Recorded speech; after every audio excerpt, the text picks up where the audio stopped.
అందరికీ ప్రేక్షకుడండి యేసునామం మీ అందరికీ శుభాభివందనాలు. ప్రియులారా, ఈ మాట చాలా ప్రాముఖ్యమైనది. దయచేసి అందరూ కూడా గమనించాలి.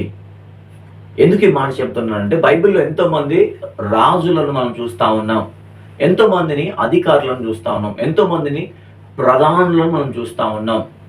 ఎందుకు ఈ మాట చెప్తున్నానంటే, మనల్ని పరిపాలించే రాజులు లేదా అధికారులు, ప్రధానులు మంచి వారే ఉండాలి, లేదా మంచి సౌమ్యం కలిగిన వారే ఉండాలి, ప్రజల కొరకు పనిచేసే వారిగా ఉండాలి. మన బైబిల్ ఎంతోమందిని చూస్తాం, రాజులను, అధికారులను.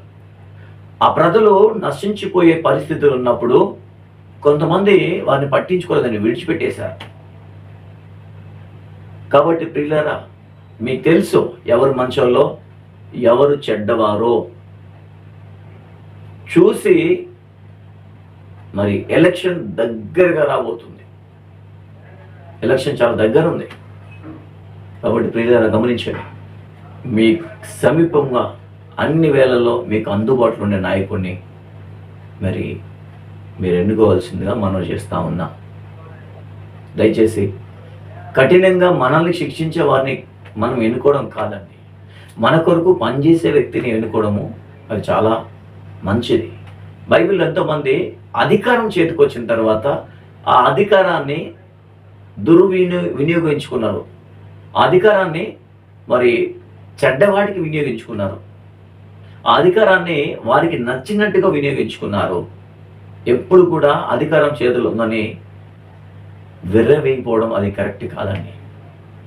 పిల్లలు గమనించండి, బైబిల్లో చూస్తే యెరొబోము రాజు సేవకులకు మాట పలికినందుకు ఇలా చేయి చాచినప్పుడు తన చేయి కట్టెలాగా ఎండిపోతుంది. ఎందుకు చాచాడు తెలుసా? గర్వించి, రాజు అయి ఉన్నానని గర్వించాడు. నో, వర్డ్ ఆఫ్ గాడ్, వాక్యమైన దేవుడు మాట్లాడుతుండు. నువ్వు రాజువైనా అధికారమైనా ఎవరైనా సరే, దేవుని సేవకుడు అనగా దేవుని తర్వాత వ్యక్తి. ఆయన ప్రార్థన చేస్తే దేవుడు నీకు విజయం ఇస్తాడు. కనుక ప్రియులారా, ఈరోజు చాలామందిని మనం గమనించినట్లయితే కదా, అధికారం లేకముందు ఒకలాగా, అధికారం వచ్చిన తర్వాత ఆటోమేటిక్ చేంజ్ అయిపోవడం. బైబిల్లో రాయబడింది, నాశనానికి ముందు గర్వము నడుస్తుందంట. కనుక ప్రియులారా, మరి అందరూ గమనించాలి. మంచి నాయకుడిని ఎన్నుకోండి, మీ కొరకు పనిచేసే వ్యక్తిని ఎన్నుకోండి. భవిష్యత్తులో మరి అన్ని విధాలుగా మీకు తోడుగా ఉండే వ్యక్తిని మీరు ఎన్నుకున్నప్పుడే దేవుడు మరి మీ పట్టణానికి, ప్రాంతానికి, మీ పల్లెకు వారి ద్వారా ఇంకా అనేకమైనటువంటి మేలులను దేవుడు సమకూరుస్తాడు. కనుక ఆలోచించి మరి వ్యక్తిని లేదా వ్యక్తురాలను ఎన్నుకోవాల్సిందిగా ప్రభుపేట మనం చేస్తున్నా. God bless you.